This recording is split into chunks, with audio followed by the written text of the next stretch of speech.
Clerk will call the roll. Glenn Whitley, County Judge. Here. Roy Charles Brooks, Commissioner Precinct 1. Present. Andy H. Wynn, Commissioner Precinct 2. Here. Gary Fickus, Commissioner Precinct 3. Here. J.D. Johnson, Commissioner Precinct 4. Here. Constitutes a quorum. Thank you. Our invocation today will be delivered by Rick Martyrer from Gateway Church. Appreciate you coming out today. After the invocation, please remain standing for our pledges.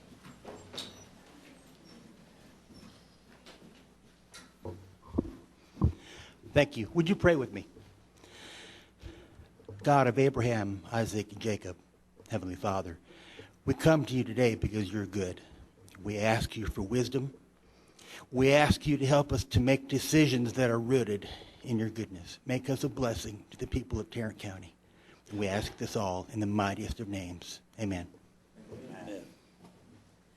I pledge allegiance to the flag of the United States of America and to the republic for which it stands, one nation, under God, indivisible, with liberty and justice for all. Honor the Texas flag.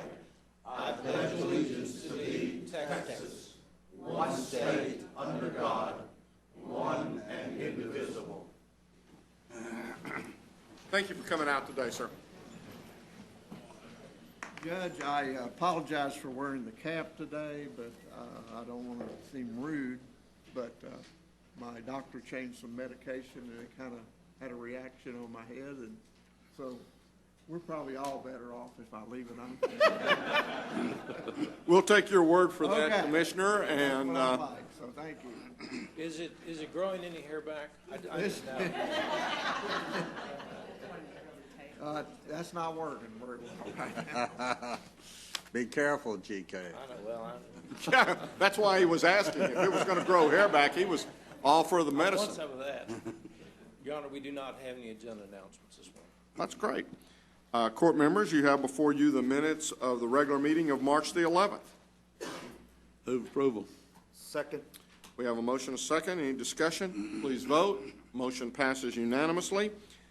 As we get into our proclamations and resolutions, I'm going to take a moment of personal privilege and introduce my newest granddaughter. Born at 8/19 yesterday morning. Her name is Cosette Frances Whitley. There's the proud family. Mom, that's their first child. And so very excited. Everybody's doing great. And we're very happy. That's the fourth from scratch. Got 2 bonus, 4 from scratch. Girls are way outnumbering the boys. We got 4 granddaughters and 2 grandsons. So it was a happy day for all yesterday. So thank y'all very much. Cosette being a proud Louisiana name, is this one of the LSU kids?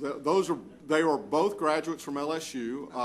She is from Alabama. Her father showed up last night in an Alabama jersey, and they did let her hold Cosette, but only after he changed.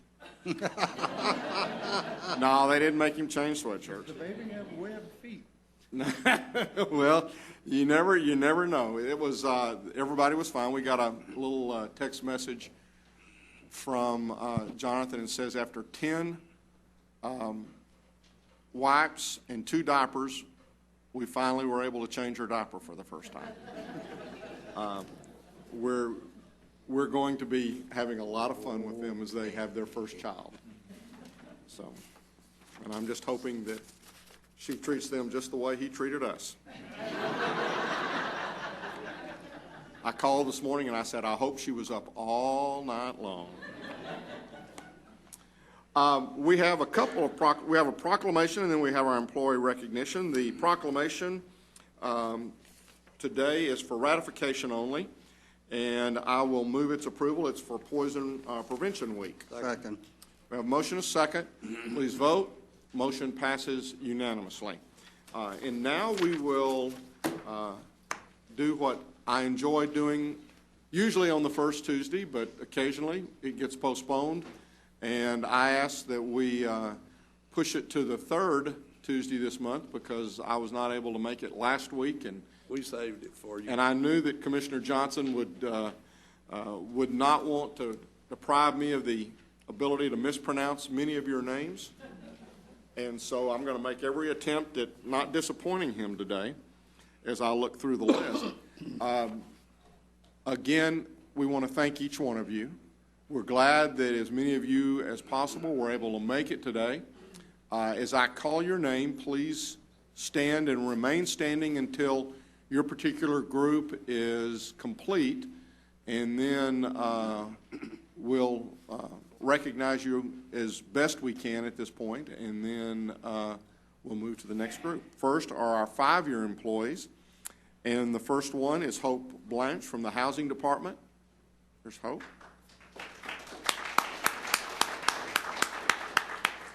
Now, we can clap for everybody, and everybody's deserving of being clapped for, but we'll be here till about 2 o'clock this afternoon. So if you don't mind, let's go ahead and hold the applause till the end of each group, and then we'll applaud. Brandy Bruton, Constable, Precinct 4. Jerry Brown, the Sheriff's Office.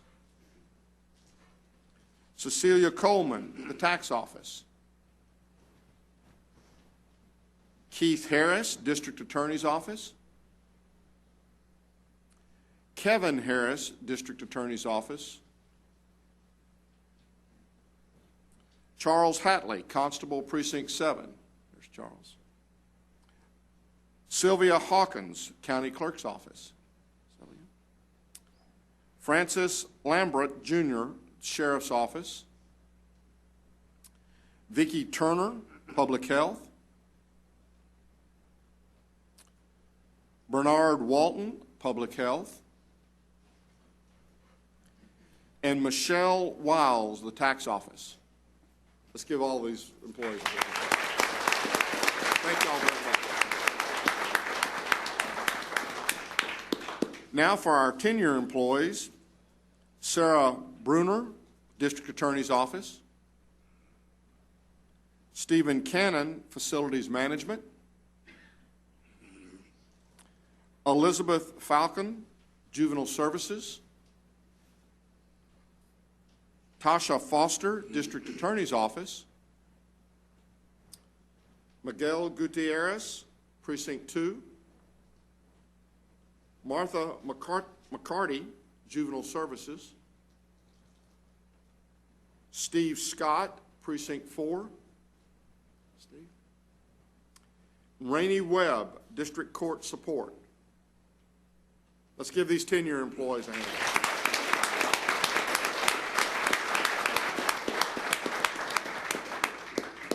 Now for our 15-year employees, Kelly Biggs, the Sheriff's Office. Kelly. Janice Boyd, Justice of the Peace, Precinct 7.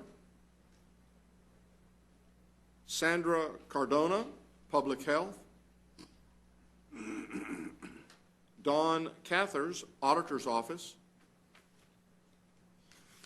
Randy Cuniff, Sheriff's Office. Pedro Garcia, Juvenile Services. Tommy Hall, Human Services.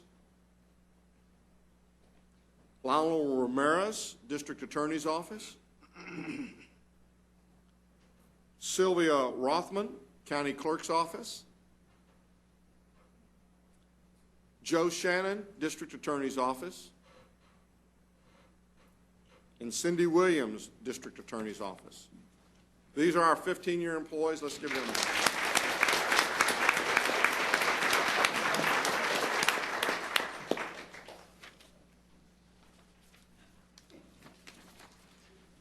Now for our 20-year employees, Susan Ball, Public Health.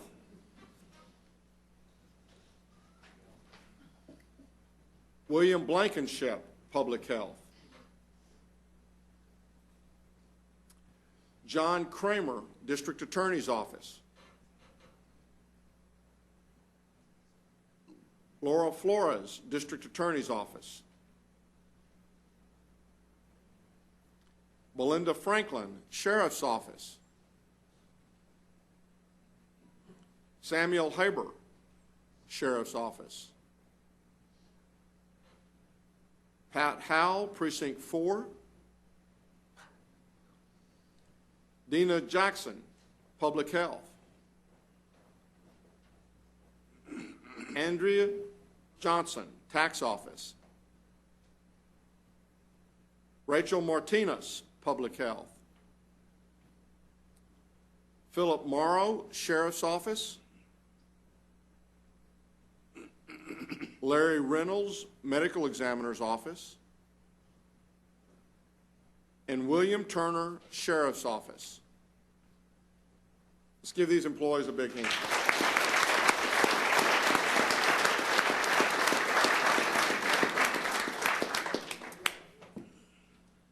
Now for our 25-year plus.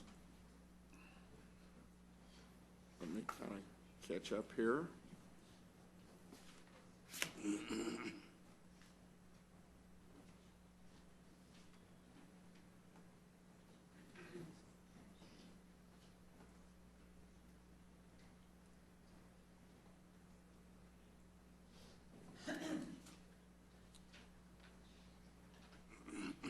I'm getting there. First is Terry Galding, Precinct 1 Maintenance, 25 years. Terry wasn't sure he was going to be able to make it to court, and it doesn't look like it did. One of the things we talked about is the fact that he said, you know, Tarrant County's been a great place to work. It's been a great run. He's raised his family with the county, and he really appreciated all the opportunities that the county had given him. If you see Terry, let's be sure and congratulate him on his 25 years of service. Next is Scott Hill, Information Technology, 25 years. There's Scott. Scott started in IT and still there. Began as a COBOL programmer. I told him I actually remembered COBOL, remember hearing that term when I was in college. He was one of our first security administrators when that positions were created. He was our first network administrator. Managed the PC group when it switched from Novell to Microsoft.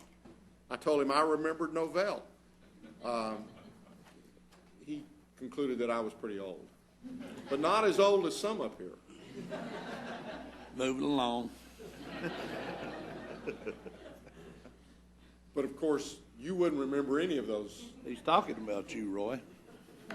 I'm afraid he is. He put in he worked at the time when they put in the Active Directory, which was for security model, and I know I butchered that one real good. Created the first website with the county and is now working on the next generation of infrastructure for the county. When I asked him about some of his more memorable moments, he said, you know, I've had a chance to make what in my opinion were some great hires and some of the folks that we have here, and specifically mentioned Scott Shepard and Eric Wursel as folks who had done some great work for the county. When I asked him what he liked most, he said, you know, the county has always tried to be sure and provide time for the family. And I think that's something, again, not only are we a family among ourselves, but we also try to recognize the importance of the family at home. Always knew a lot of things going on here, a lot of cutting edge type stuff. You know, one of the things that we talked about kind of in talking in general about the department, he said, you know, you just try, you know you're going to make mistakes, but you try to make as few mistakes as you can.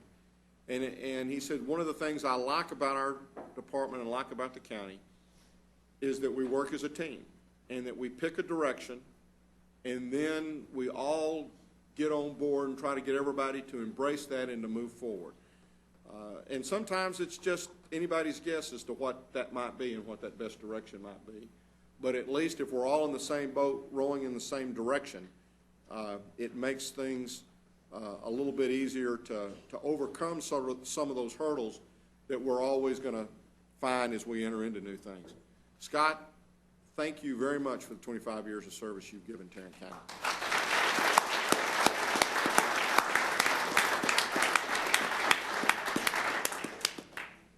Next is Duane Marshall, Inmate Services, the Sheriff's Office for 25 years. Started in the jail with Sheriff Carpenter at the Belknap facility. Moved to the Corrections Center when it opened. I think you said that kind of over the length of time you've worked just about every floor in the Corrections Center. Went to the chaplain's office and is running the law library, I believe, at this time. When I asked him about memorable moment, again, I think it speaks a lot to the county and the way they care about their employees. He said, you know, the county really provided a lot of support to him when he lost his wife. And he just said, that's something that I'll never forget. He said, I've had a chance to work with some great people, David Bartlett. He said, I have to admit that as I have looked and worked in the jail over the years that I have, it is sometimes pretty amazing what man will do to their fellow man. But he said, what we try to do is to work with folks, to show them respect, to try to help them as they go along. Duane, we appreciate your attitude. We appreciate the 25 years of service that you've given us. Thank you very much.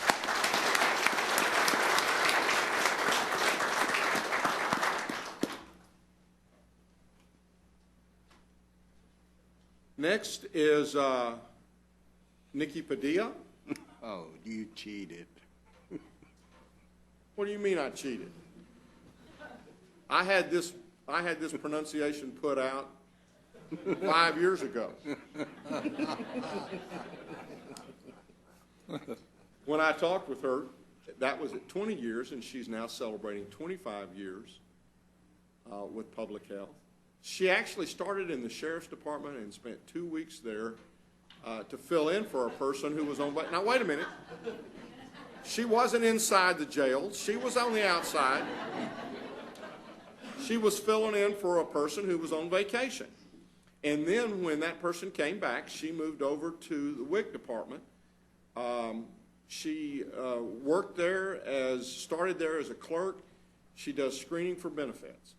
And the thing that I remember, she told me this 5 years ago, I hope it's still true, they see over 5,000 clients a month in that area. That's a lot of services that they provide. When I asked her about memorable moments, she said they actually were stamping cards at one point in time, and now they're at computers. She said, I love the job. I enjoy the people I work with. And I hear this, I love being able to help people. And I think that as I look out in the room and as I see folks, that's what I see in your eyes. That's what I feel and hear in your hearts. And as you talk about the jobs that you do. You do these jobs because you want to help people. She said her supervisor, Marianne Caldwell, has really helped her to build her self-esteem. She said, I just love the supervisors she's had a chance to work with. Couldn't say enough good things about them. She says, we were talking about grandchild. I can't imagine why. I was a little late in some of my phone calls. I talked with her this morning. Hey, look, it's better that I talk with her before she gets in here than I make her come up here and we talk at this point. She has 5 grandchildren, 4 boys and a girl. They're 7, 6, 4, 3, and almost 5 months. The last one was born on Thanksgiving Day. Wow. And I can't think of a better day and a better blessing to be giving thanks over. She said, I'm fortunate in that I live close to my grandchildren and I get to see them often. Nikki, thank you very much for the 25 years you've given us.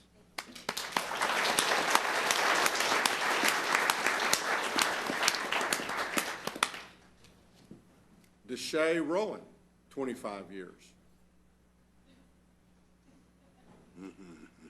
How are you today? Started as a field officer. She's in Cscd. Started out as a field officer and then a senior court officer.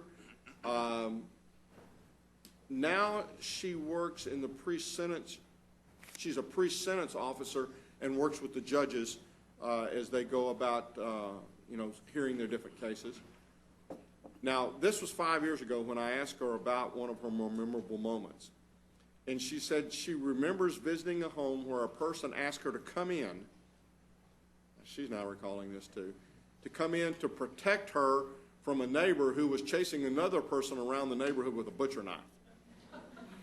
We don't appreciate these folks that we send out in the field enough. I'm just telling you, I'm not sure many of us would go where they've been. I'm sure they've seen just about everything. What she liked most was, in her own small way, she felt like she made a difference for the people that she had a chance to work with.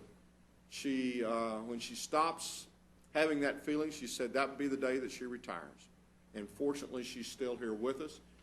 She said the county treats their employees great, gives them the opportunity not only to be involved in a lot of different activities, but also to volunteer a lot. She said, when I asked her kind of what had happened over the last 5 years, she said, well, I continue to spoil my dog. And she said, you know, she spends a lot of time nowadays taking care of some relatives, and that's providing a lot of probably challenges as well as opportunities. Deshay, we want to thank you for the 25 years you've given to the people of Tarrant County. Thank you very, very much.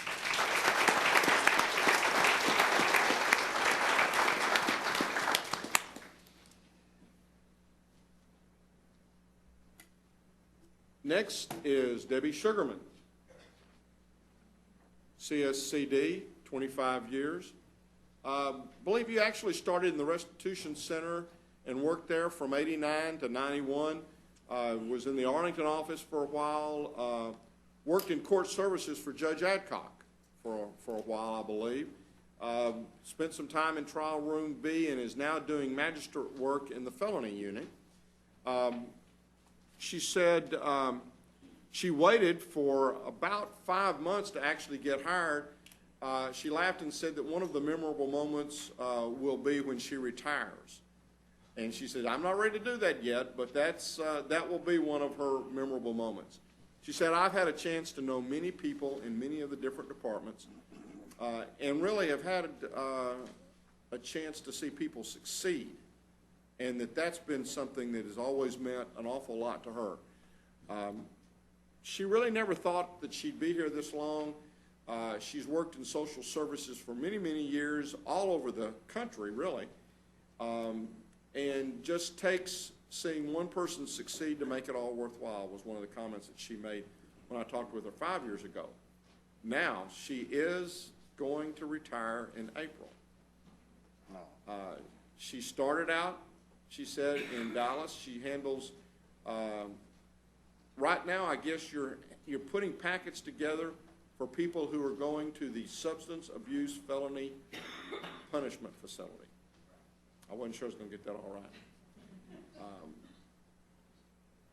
She really tries to work on that. She's had some great folks that she's had a chance to work with, and she said, I'm really going to miss the folks that I've had a chance to work with.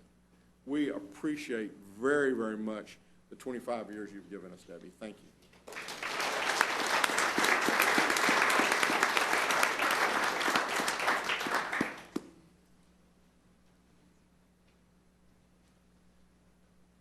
Next is Gracie Valdez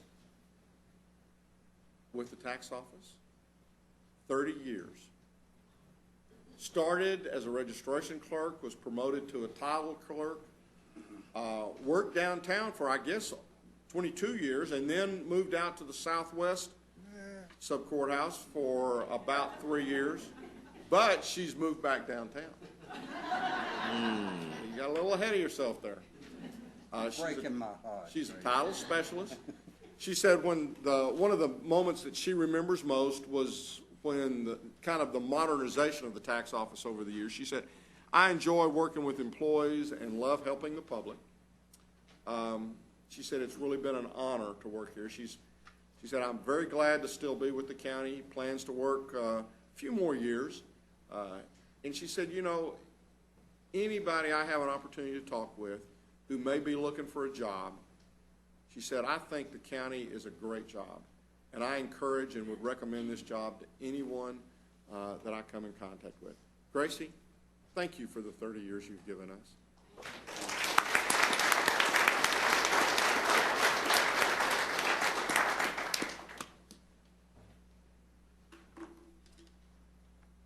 Next is Sandra Wright.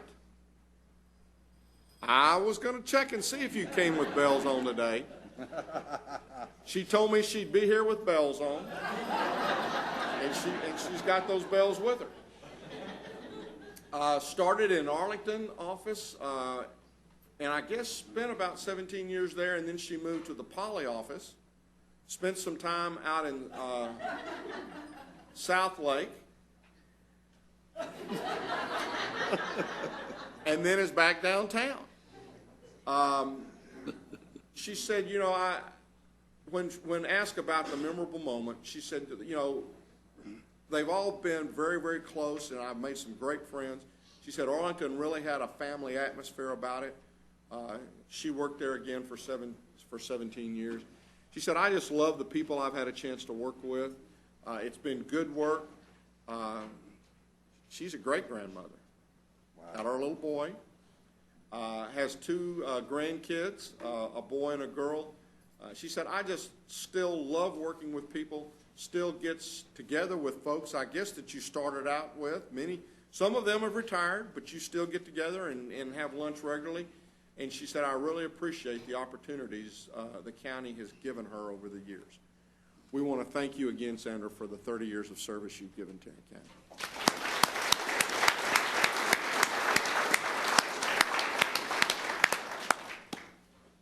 Charlotte Hogan Price, is she here today? She is. 35 years of service.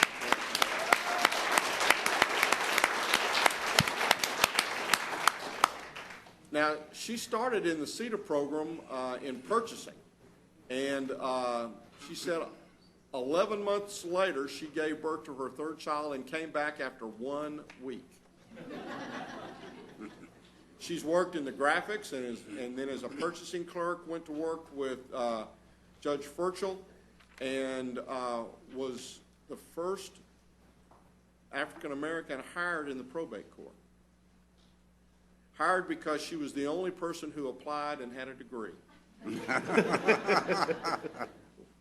Knowing Judge Furchel, I can understand that. She is now the probate auditor in his court. That's correct. Used to have the county judge sign all the mental warrants, and I'm real glad that that's no longer the case. She said, what I like most is that, again, I feel like I'm making a difference in people's lives. I can't tell you how often I hear that, and I can't tell you what that means. It never gets old hearing that. She said the time has really kind of flown by. That it has been great to work for a compassionate judge who cares about the elderly, but also, she added, also cares very much about the youth. She's one of the ones who gives away a lot of time every year to our sick bank, and we appreciate that very much. Charlotte, thank you for your 35 years of service to Tarrant County.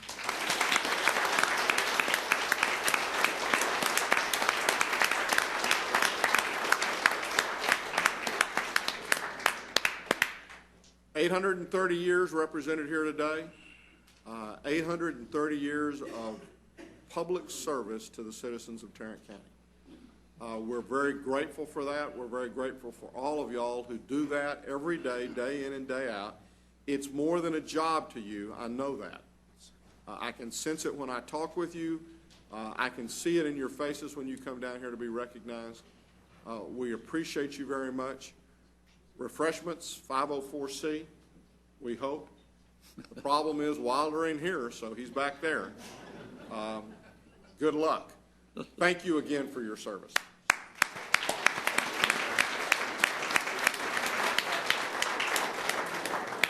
Thanks for the bell.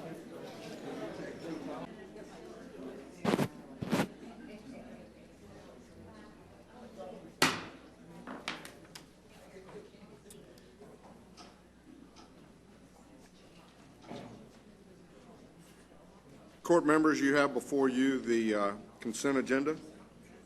Move approval. Second. We have a motion and a second to approve the consent agenda. Any discussion? Please vote. Motion passes unanimously. Mr. Manius. Thank you, Your Honor.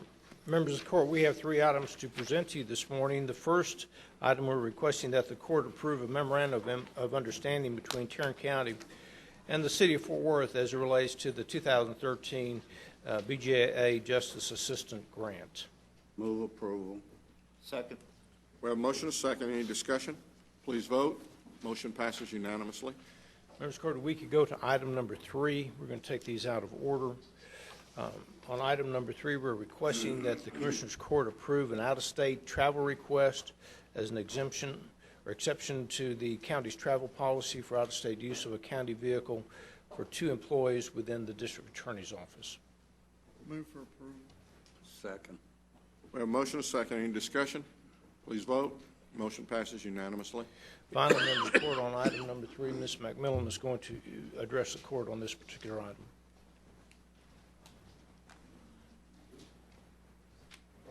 Good morning, Judge, Commissioners. Good morning. We have a request today to consider approving a letter of concurrence to the Foreign Trade Zone Board for the expansion of the Foreign Trade Zone designation to various properties in the Alliance Corridor Foreign Trade Zone.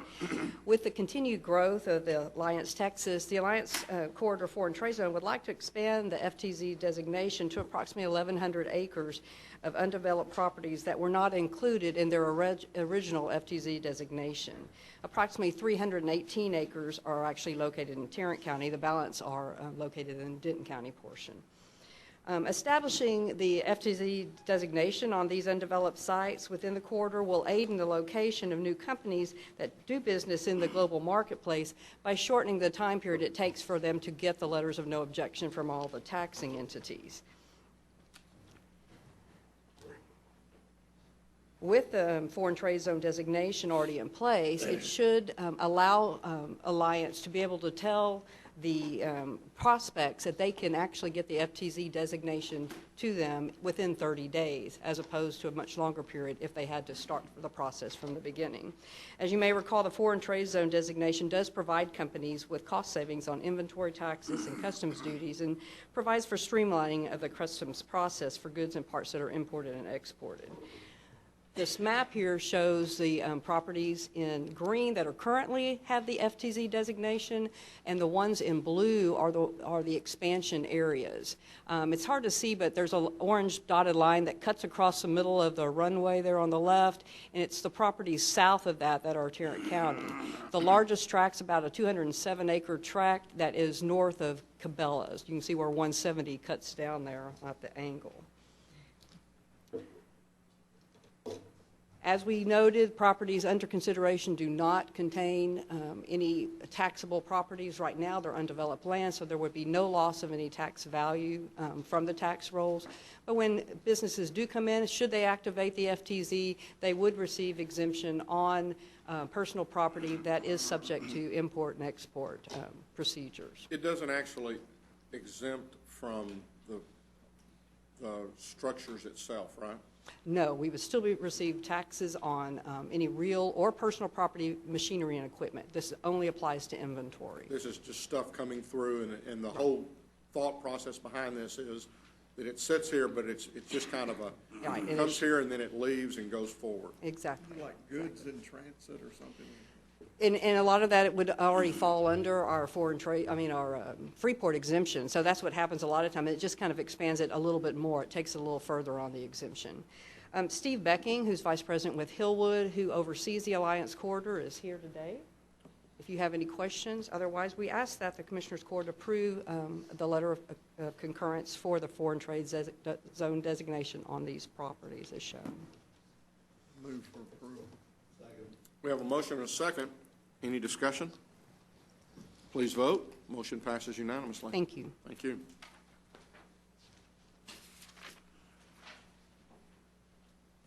Ms. Tidwell.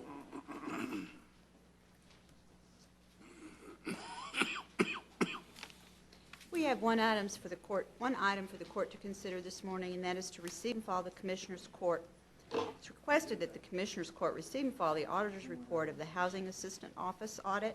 You have attached the response, and pretty much we're in agreement on all of our issues, and we'll work to resolve anything that's still outstanding as of today. Move approval. Second. We have a motion and a second. How quickly are these things going to be resolved? Because some of these things seem like they were left over from the last one and didn't get resolved. And We so, are going to work with housing to make sure that nothing falls. We're going to make sure that we get these addressed this time. so maybe one of the things is as you do this and you come forward, and especially where you say everything's kind of been agreed to, then maybe we follow back up with, okay, now not only has it been agreed to, but now it's been implemented and changes have been made that everybody feels comfortable with. Right, okay. So what I would ask is that we've got this motion and second to receive and file, but that at some point in the near future, how long do you think it's going to be before it's going to take that? Well, the largest item is just to work through the issues related to the receivables. Depending on everyone's schedule and when we can get everyone together, maybe 60 days is a Okay. reasonable time So maybe frame. in somewhere around 2 months from now, you'll bring us back and Okay. and basically say everything's been taken care of. Certainly. Any other discussion or questions? Please vote. Motion passes unanimously.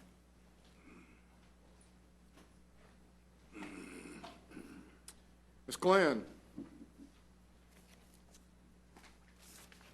Good morning. good morning. We have 3 items for the court this morning. The first item, we're asking the court to receive and file the personnel agenda. Second. A motion to second to receive and file personnel agenda. Any discussion? Please vote. Motion passes unanimously.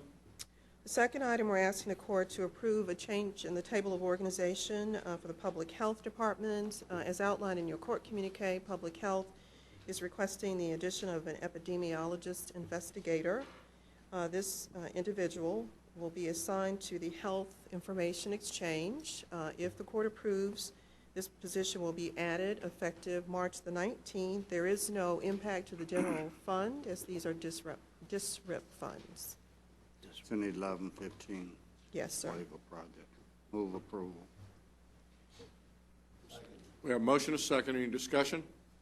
Please vote. Motion passes unanimously. Our third and final item, we're asking the court to approve a waiver of terminal benefits as well as a double bill for juvenile services. The executive secretary in juvenile services is going to be retiring effective May 1st with 52 vacation hours. So what Mr. Turner is requesting actually are 2 things. Again, he's requesting a double fill for the period beginning March 19th through April 30th, which is about 5 weeks or so. He's requesting that in addition to the waiver, which again is 52 vacation hours. As you'll note in the court communique, we still will have cost savings when all is said and done of a little bit more than $6,000. Move for approval. Second. We have a motion to second. Any discussion? Please vote. Motion passes unanimously. Thank you. Thank you. Information Technologies.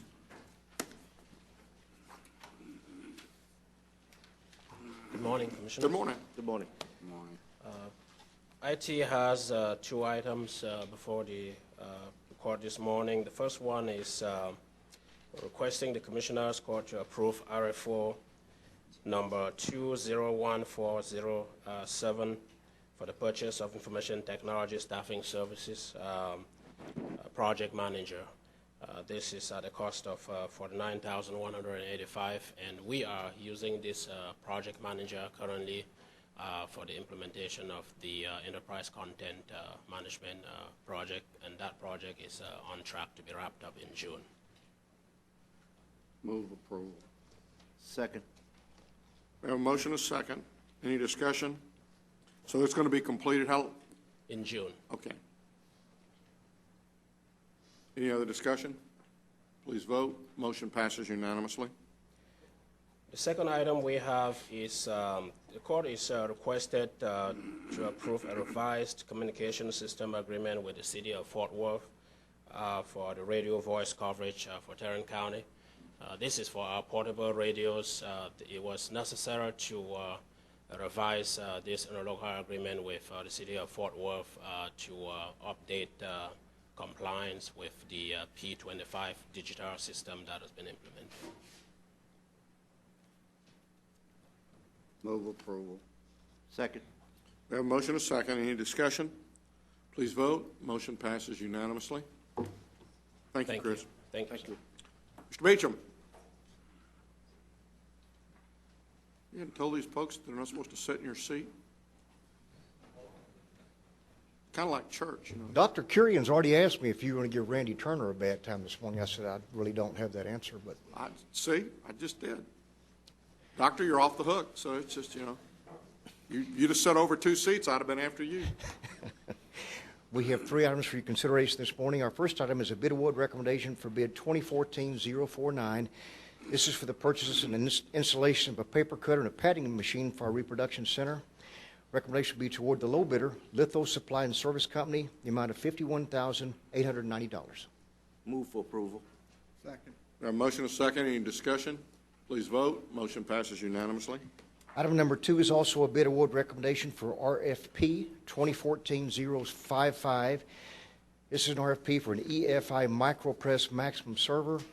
Recommendation will be toward the Rico USA, the amount of $46,827.31. Move for approval. Second. We have a motion and a second. Any discussion? Please vote. Motion passes unanimously. And our last item is also a bid award recommendation for bid 2014-063. This is our annual contract for the purchase of fuel countywide. Our recommendation would be to award this on a per unit price basis, awarding Section 1, which is the gasoline and diesel fuels, to the primary, secondary, and alternate vendors as shown in your court communique, as well as Section 2, which is a biodiesel, again awarding to the primary, secondary, and alternate vendors. Move for approval. Second. We have a motion and a second. Any discussion? Please vote. Motion passes unanimously. Thank you.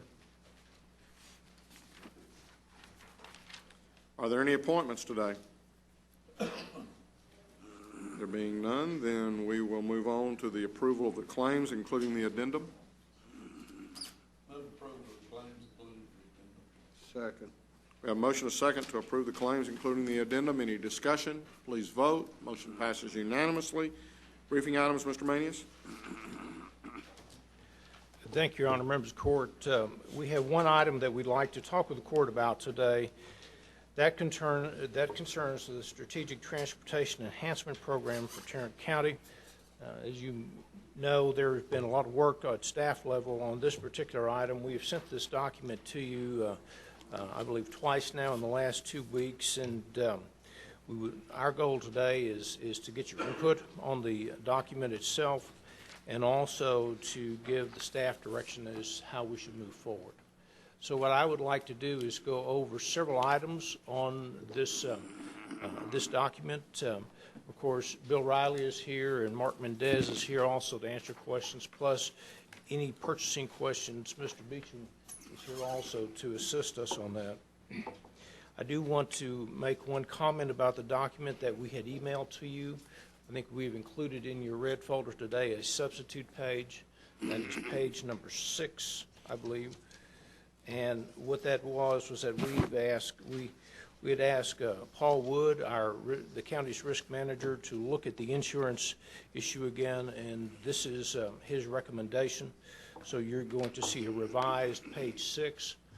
You won't see it on your electronic version. It's in your handout. The modifications that were made are those that are in blue. I think it conforms to what risk management believes are the essential insurance elements, and so that would be added to the final document itself. Let me ask a couple of questions on that. Yes, sir. Property damage. Why do we care whether are they going to be working on our property? That's a good question. Is Paul? I asked the same question.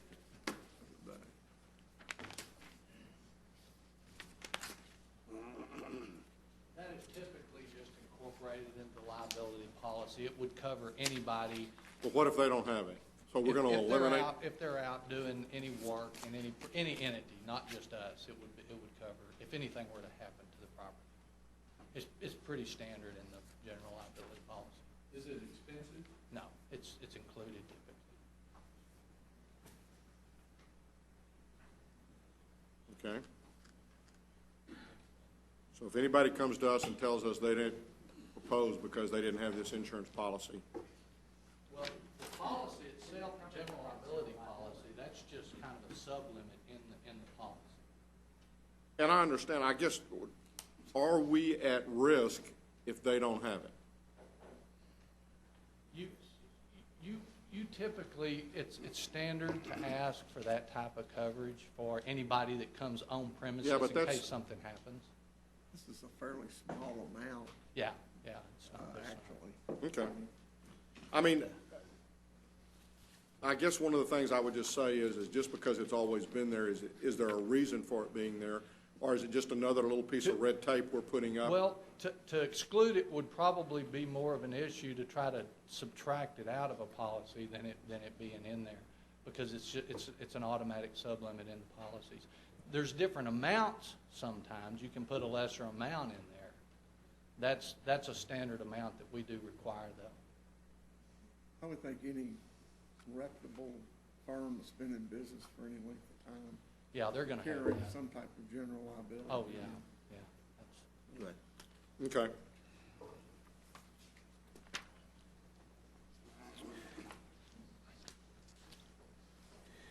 So besides that, there are some issues or some elements I would like to point out as it relates to the RFP. If you go to page 3, just a very quick note, and these are the things that you see in all of our RFPs. The contract may be terminated by either party within 30 days' notice prior to cancellation. That's just, make sure that everyone realizes that if the vendor is not performing, that we can get out of these contracts within 30 days. Of course, we did talk about the insurance issue, and I think Mr. Wood explained that. Really, the meat of this that I would suspect you all would be concentrating on would actually start on page 7 of the document. And this is really talking about the background, and also begins to talk about the scope of work in the project. Of course, the general statement and the background is something that you all have read. Just to point out that in the general scope of services, the services that we are looking at really, we believe, are 3 components. One is a critical project identification prioritization. One is the implementation and funding piece of any type of transportation projects. Then the third is the communications and advocacy. And at least at staff level, what we thought we heard the court say was that this is, you might note by the name of the title, it's not called a transportation plan, it's called a transportation program. And in that light, what we're talking about is that what we're seeking here is not just another transportation plan where you talk about projects or master thoroughfare plans or things that RTC, that the cities have already generated. It's more than that. It's looking at those critical areas that the court believes are important to expand transportation opportunities within Tarrant County. It talks about being able to find alternate funding sources as it relates to those particular activities, and then to advocate not only with our local partners but also with our state and federal partners to ensure that we can, if possible, we can receive additional funding, something above and beyond what we would be receiving either from local tax dollars, from RTC, from the state, in any projects that this court feels that are important and should be part of this particular program. GK, I have a question. Yes, sir. Yes, sir. Among the 3 essential components, are you expecting the potential vendor to bid on all 3 or nothing? Or can they bid on 1 or 2 or 3 or all of it? Well, that's one of the discussions we may have, because quite frankly, if we go with a single vendor, then I would suggest that vendor would bid on all 3 of those. And there's been at least one court member that's talked about maybe taking this RFP and making it maybe 3 separate RFPs that might fall on, have a vendor, a different vendor, or a group of vendors bid on those 3 as 3 different elements on 3 different RFPs. And that's something that I had kind of voiced a consideration of, is because I really sense that there are 3 different components that would require 3 different expertise. The first project, I really believe, is something that's going to be more along the lines of, that's going to require more of an engineering, or more of a, okay, what's it going to do, what's it going to cost, and then helping with the prioritization may or may not be a part of that project identification. We've got, different firms within Tarrant County that are already representing different areas as far as helping create master plans. I think part of the discussion is, as GK just mentioned, okay, what do we expect to have at the end is, if it's going to be something, I see us, we're going to identify, hopefully, everything that we think we might need over the next 10, 15, 20 years as far as projects go. I'm not expecting this to be small projects. I'm expecting this to be pretty large type projects. It could be not only highway, but it could also be transit as such. And I really see that to be more along the engineering. The implementation and funding may be somebody who is familiar with all of the different alternatives that the state currently offers, and maybe some that have been talked about and not necessarily passed by the legislature yet. And then the last one may be more of, okay, now we think we know what we would like and how we'd like to pay for it. We need somebody who's actually going to go out and advocate to either pass a law or to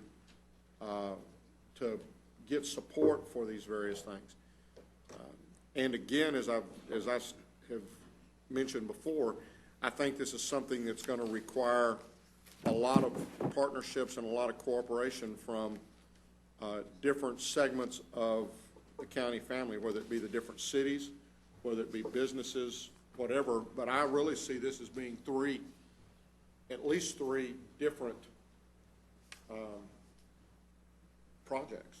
Are there not companies that do all 3 of these steps, though? I don't know of anybody that in my opinion, does the engineering part to the extent of being able to come up with a fairly ballpark estimate of what the costs are, then turns around and goes in and does let's look at all the different funding alternatives, and then in the end turns around and advocates or lobbies or does whatever. So I just don't want to see us create a monster here and start hiring companies and spending a lot of dollars. Each one of these start their own ball rolling. I'm not sure that wouldn't be more expensive than hiring one company to do it all. To me, it's like hiring a construction manager for a capital project. You've got one firm who is going to take the overall responsibility for the various elements of the program, but they're not going to actually get out there with a hammer and a nail or pour concrete. But have one general contractor, if you will. I support one. I think when you look at the complexity of what we're talking about, and we've got 4 commissioners, 4 precincts, 1 county judge, we've got our staff that will be involved. I will probably have my maintenance supervisor involved to some extent. I know that my precinct administrator will be involved. We're going to have the county transportation department involved, Bill and his department, and to add 3 different contractors, along with 4 commissioners, their precinct, a county judge. I don't know that the left hand's going to know what the right hand's doing. I think it will end up costing us a whole lot more money. And I am concerned that there's going to we're gonna have a lot of duplication of efforts if we go that route.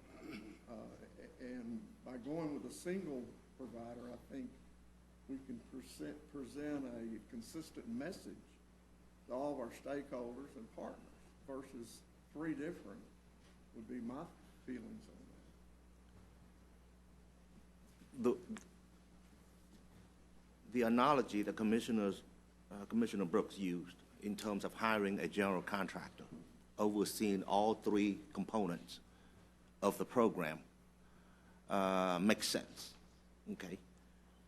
But the disadvantages of doing that is when you get into some of the more specialized area, you will be getting a generalist instead of a specialist. So what that means is the generalist, which is the general contractor, will have to hire more specialists to get the job done, okay? So it depends on how we, as a county, want to manage this program. Do we want to empower and enable the transportation department to be managing the entire program? If that was the case, then Mr. Riley would be in charge of working with the various specialists on each of these components.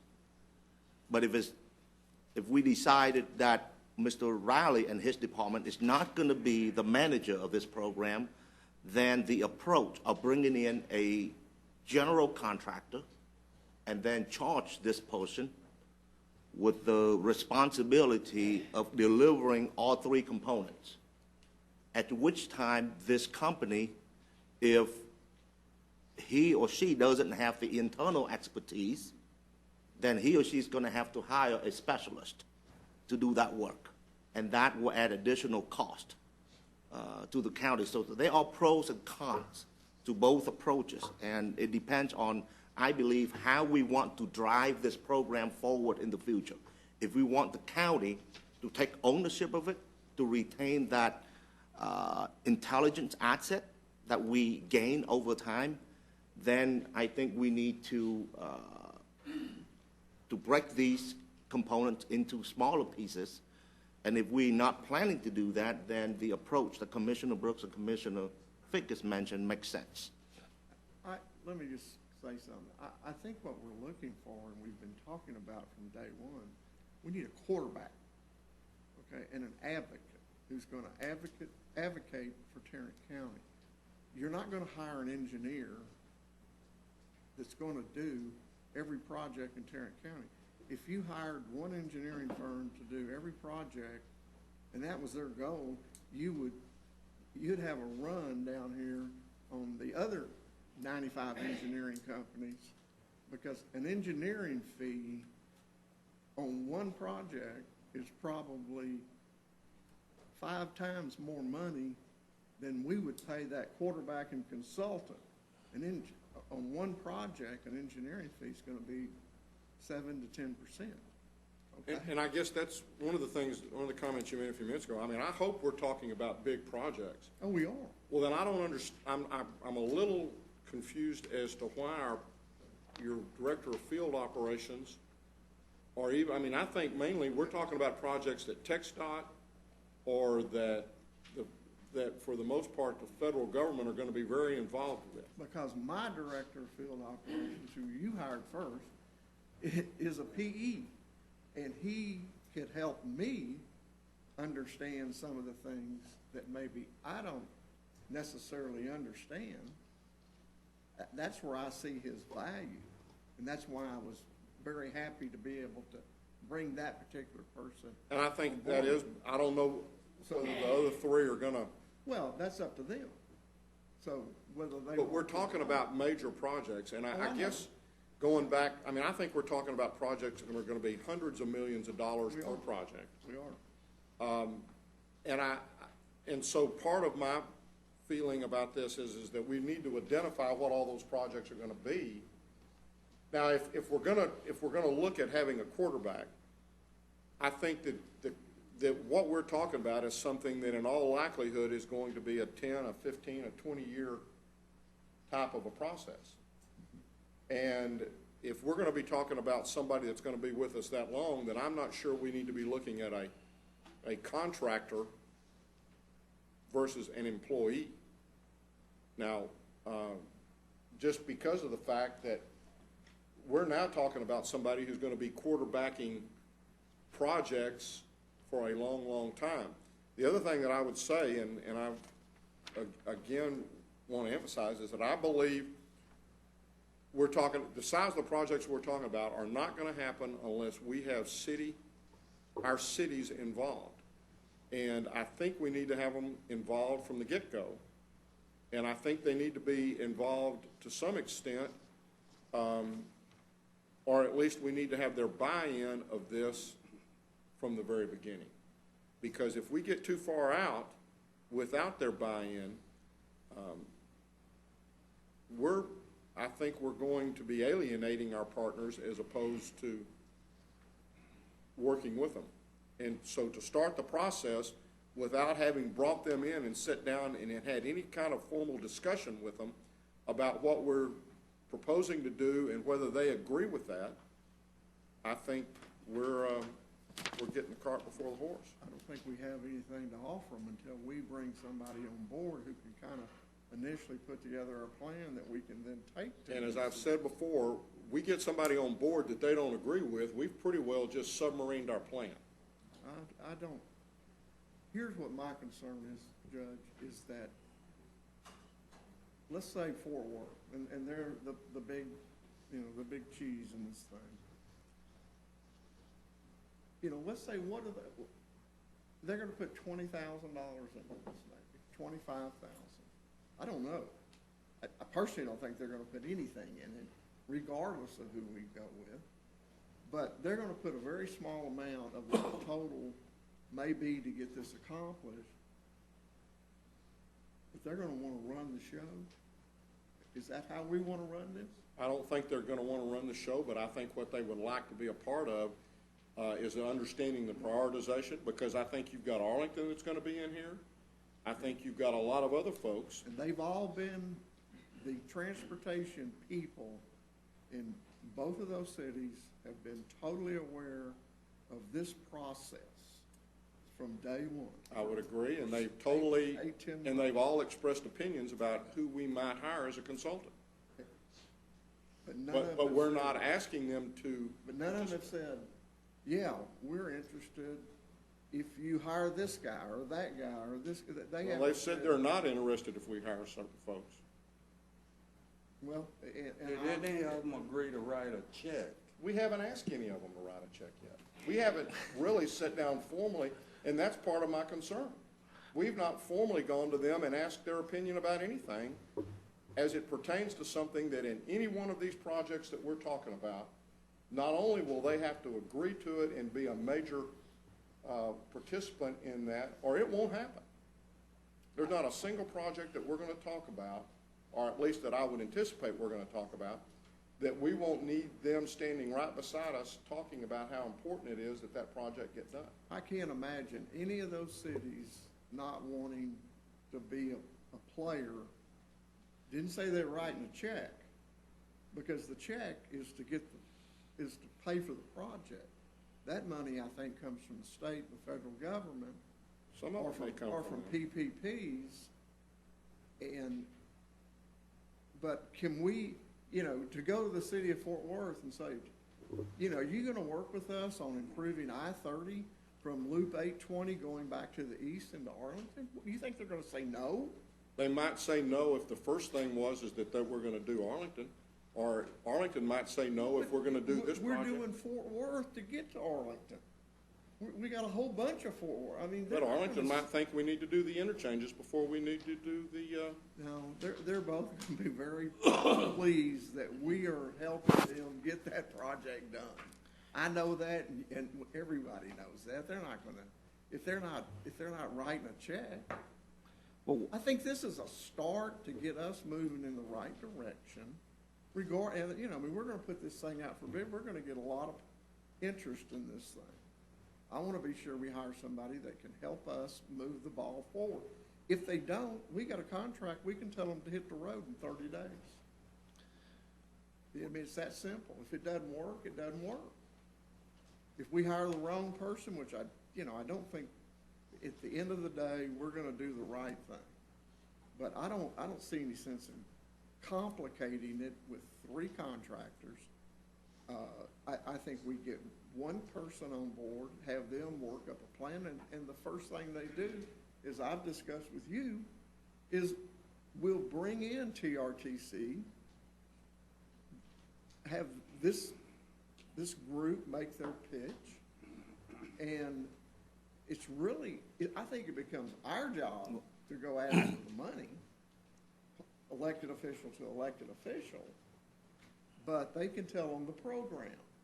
The program is probably going to not differ whether you hire Company A or Company B. It's probably going to be a very similar process on whoever we hire. I think it could differ based upon who we hire in their reception among the various folks that we go to, that we're going to ask to partner with us on this deal. Well, let me make a few comments here. First of all, I'm new at this, okay? I've only been at it for three years or so. But one thing that I learned, that as long as we are sensitive to the needs of the cities within our precincts and within our county, then we would be able to work and build partnership with every city, large or small, Fort Worth, Arlington, or even Kennedale, as long as we are sensitive to the needs of that city, transportation needs of that city. And in order to cultivate that relationship, it's going to take, like myself, for example, I'm going to have to talk to the mayor of Grand Prairie, Arlington, Mansfield, in my cities, to pull them together and to present information and to answer any questions and so forth. So I still see our role, or at least in my case, my role, as the medium to create that collaboration. The consultant that we bring in will provide a level of expertise, provide the support to give me the capacity to communicate more effectively and to lobby more effectively.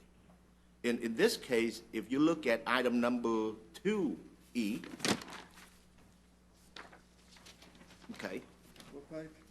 on page 8, under the implementation and funding, we have an item in there which I think is important. It said should include an assessment of Tarrant County's available assets for implementing and managing the delivery of recommended priority projects identified. This assessment should include, but not limited to, a review of the county's financial capacity, organizational structure, and intangible assets such as labor and intellectual capacity.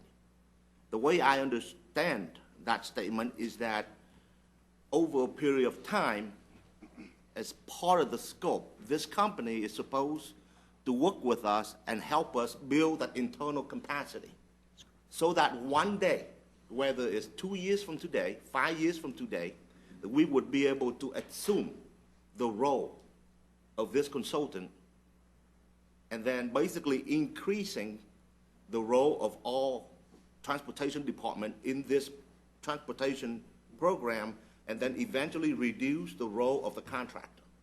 So you're suggesting that maybe over time we're going to end up hiring someone to be the quarterback internally? We may have to reorg our transportation department. We may have to bring in someone new. But eventually, because as you see, transportation is going to be a long-term strategic initiative of this county, provided the population growth and so forth. So either we can continue to pay for an outside contractor or we retain this intelligence, this experience, this level of capacity in-house. And I think any smart corporate strategy would include that piece of it. Somehow over a period of time, we would be able to retain that level of experience and expertise so we wouldn't have to be dependent upon an outside party. So I think in a long term, we're going to have to do that. We're going to have to do that. So I think a compromise proposal that I would like to present to the court is that, and I use the IT as an example, okay? In an infrastructure project for IT, we can either hire one company to do it all, from running cable, fiber, to installing Cisco routers, to program it, to install security network, installing servers, and handle everything. Or we can break it down into smaller pieces and hire different vendor to handle it. And then all IT will be responsible for making sure that all the pieces fit. In this scenario, we can follow the same route. We can allow the vendors the option of bidding on all three components or on one of the three components, okay? We're going to allow that, and then that will provide us with more opportunity to gain more insight into the capabilities of the vendors available out there in the Dallas-Fort Worth market. And then based on that evaluation, we will decide whether we hire one consultant or more than one consultant. So if we hire one to do all three right now to begin with, and then as you're saying, maybe eventually bring someone in, are we going to then turn around and be approving each one of the contractors they work with as they go through the process? I personally don't see our guy, quarterback, hiring engineers or anybody like that. So how's that work going to get done? Well, their job is to advocate for these projects to get done, either through working with private sector, individuals. There's a number of projects in my precinct. How are we going to identify the projects? How? Okay, working through TxDOT, working through COG, taking what the COG's got, what TxDOT's got. When you get into transit, to go, find out what the FRA's priorities are on their projects that they're involved with in our particular area. But we're talking about in the county where, quite honestly, they have nothing in the Northwest. Okay, we've got 29 or 31. Did you bring that list that we've had? That Bill put together a list that you got from TxDOT, the Mobility 2035 plan, a variety of sources that had right at 30 projects, and the cost on them. So we know the major projects that are out there for TxDOT, and there are other projects, that there might be something in my area that's not on that list that I would, try to get put in at some point. There may be something in JD's area or whoever. You wouldn't want to go that far out of the Metroplex. Well. But see, again. So we know the project. Well, no, I don't think we do, because there's a lot of land that is being developed in his area that they have been pretty silent on right now. And that is going to have to be defined by working with those communities that are out there on reserving, reserving right away. But we got to have somebody to kind of give us some idea. But that's what I'm asking. Who's going to do that? Is it going to be this quarterback? Or is it going to be an engineering firm? Or is it going to be the cities? I would see it initially being this person and this quarterback who would organize that. Now, is he going to go engineer it? No. That's the question, though. How are we going to determine? Because when it comes to prioritization of the projects, I'm assuming that at that point in time, we're going to need some sort of an estimate as to what the costs are going to be and the particulars of the program. So how are we going to get that for a project that is not on anybody's transportation improvement plan right now, and may not even be, it may be nothing than a line on a road or a line on a map that says this eventually is on the master plan of Fort Worth or Azle or Benbrook or something on the west side of 35. If we had a quarterback that has, and a good example of road would be North Tarrant Parkway, okay, which could be, West Tarrant Parkway, Southwest Terrace Park Road. That road could go, a loop, could be another loop around the west side of Fort Worth or Tarrant County. That consultant needs to see where that road is today, what properties it's going to go through, and work with those cities to see if that fits into their master thoroughfare plan. And if that's going to talk to, in the case of that project, it would probably be maybe Haslett, but it's going to be obviously Fort Worth. It's, if that road goes across the lake, which I think anything that goes that direction's got to go across the lake, then, that's got to be searched out. The same thing going on with 170. 170's kind of dead at 35 right now. Doesn't seem to be a whole lot of interest in going further west. Does it need to go further west? Is it on anybody's thoroughfare plan? Does it go across the lake? Those are the things that this.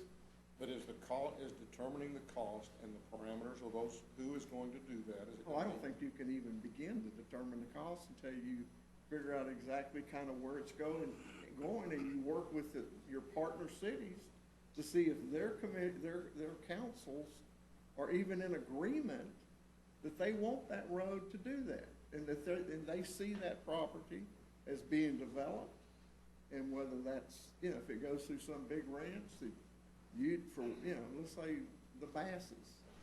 Ed Bass got a big ranch in southeast Tarrant County, somewhere in Tarrant County. Southwest. Does Ed Bass want to develop that ranch and put houses? I would think probably not. No. Okay, so he's probably not interested in having a major thoroughfare through the middle of his property, and would probably fight it. So these cities have to figure out, what do we want to do with that block of land 50 years from now? Will it still be in the ownership of Ed Bass, or do we go around it right now? Well, we've moved to the southwestern corner, but we've kind of, I think, again, most of the development that we're talking about right now, trying to identify, is kind of in the northwest and west side, and I don't think we're really down too much on the northeast. We're just talking about the process. Well, I understand that. And whoever we hire, they're going to have to work with the cities, looking at their thoroughfare plans. If they don't have a particular road on there, then I would think that our consultant, because these things are going through county property the whole way. We've got our property, our taxes, on every inch of property in the county. So this consultant will be able to gather that information and come back to us as elected officials and say, hey, whatever city, Sampson Park or whoever it is, or Lake Worth, they support this, but we got a problem with the council member in Fort Worth in that particular area. He doesn't see it. So, do we as elected officials talk to him, or do we forget it? But at least we know where the problem is, we know where the roadblock is, and we know whether that's something that could ever move forward. That's information that's valuable to all of us in this county long term. So, the way I see this proposal is that the entity would work with our transportation partners, the COG, NTTA, TxDOT, and the Federal Highway Administration, among others, to determine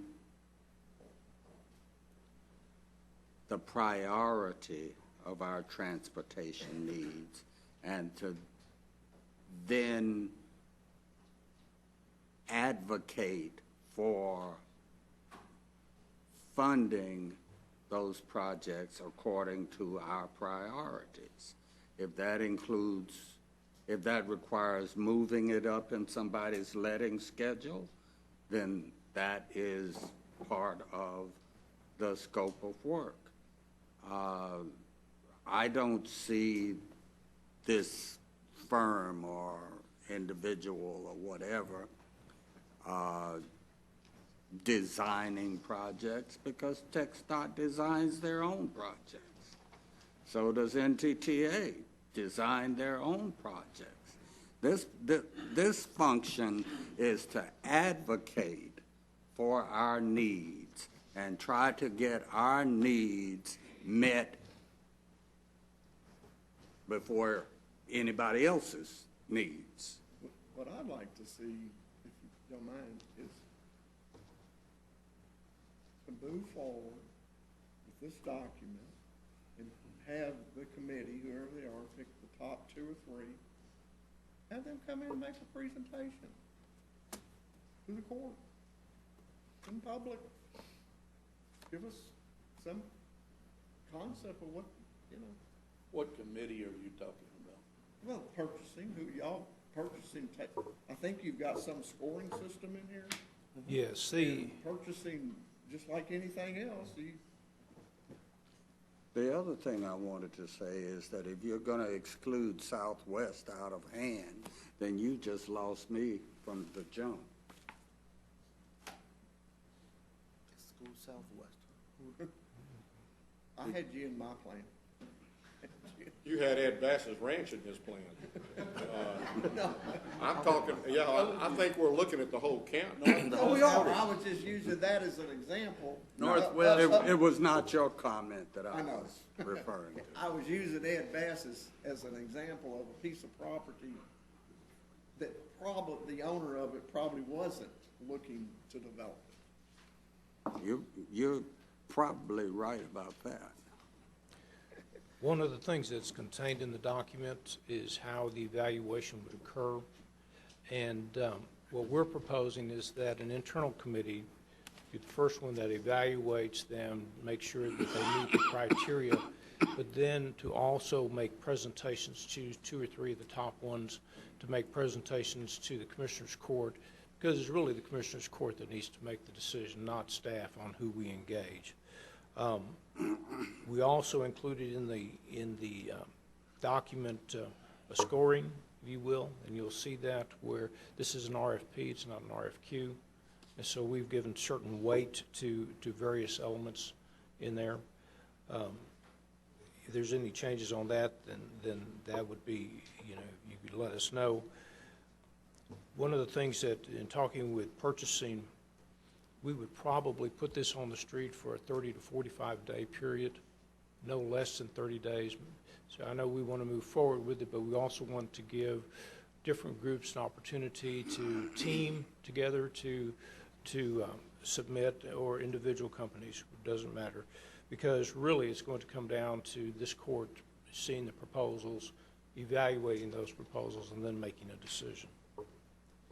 So I don't, and I know I can't cut the discussion off about how we bid this. I just wanted to make sure that you all understood that at least in this draft document, that's how our proposal was.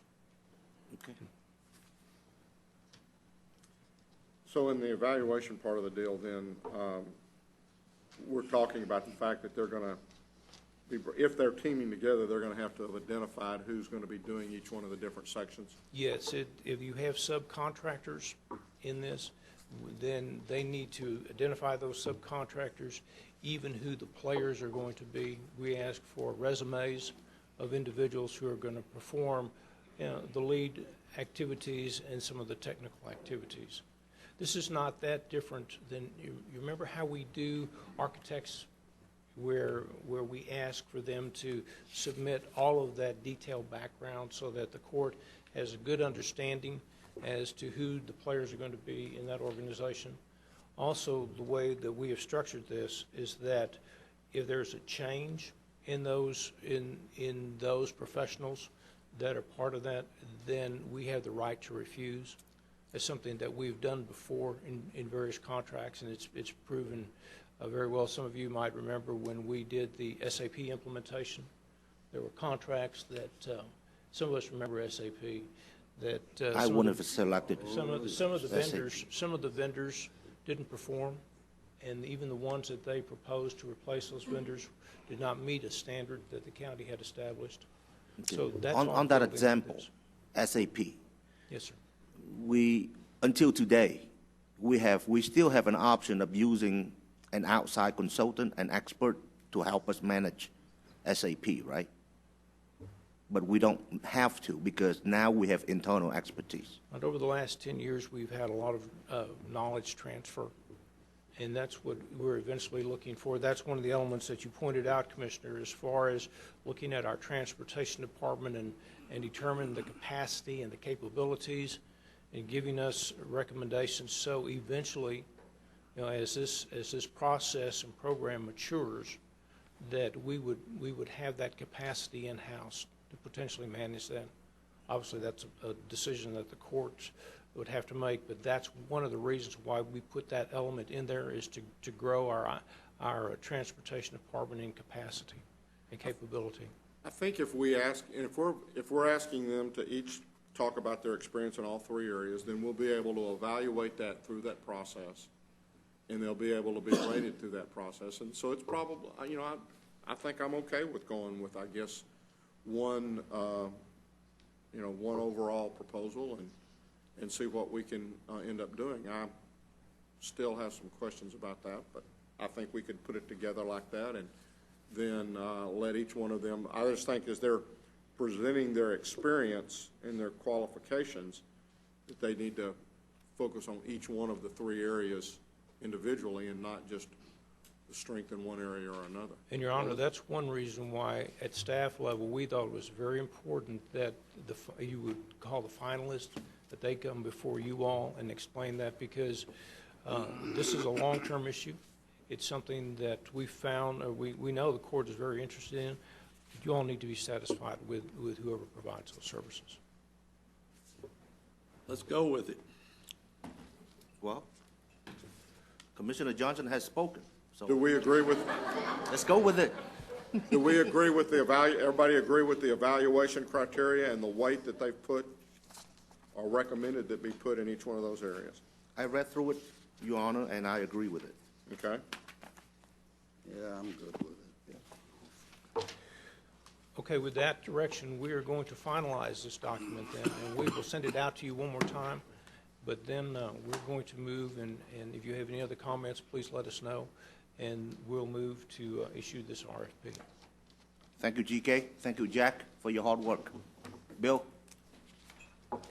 And Mr. Mendez. Mr. Mendez. Oh, Thank you. Members of the court, that's all we have this morning. thank you.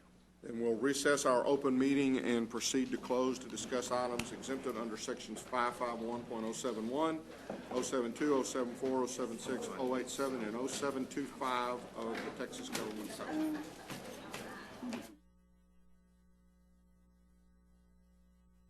From our closed session, we'll now address the following matter. Yes, under item E1, we're requesting authorization to approve the settlement agreement with Computer Solutions Company of Virginia and the issuance of a check in the amount of $30,000 as described in the settlement agreement. And we're requesting that this check be issued without it first appearing in the claimed register, authorizing the auditor to issue the check. So moved. Second. A motion is second. Any discussion? Please vote. Motion passes unanimously. Thank you, Your Honor. With regard to item E2, we're requesting authorization to approve the settlement agreement in the amount of $3,700.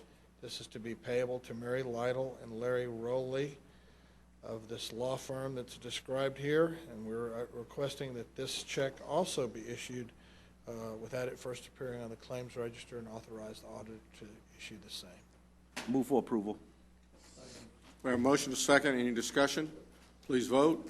Motion passes unanimously. Thank you. There being no further business, we're adjourned.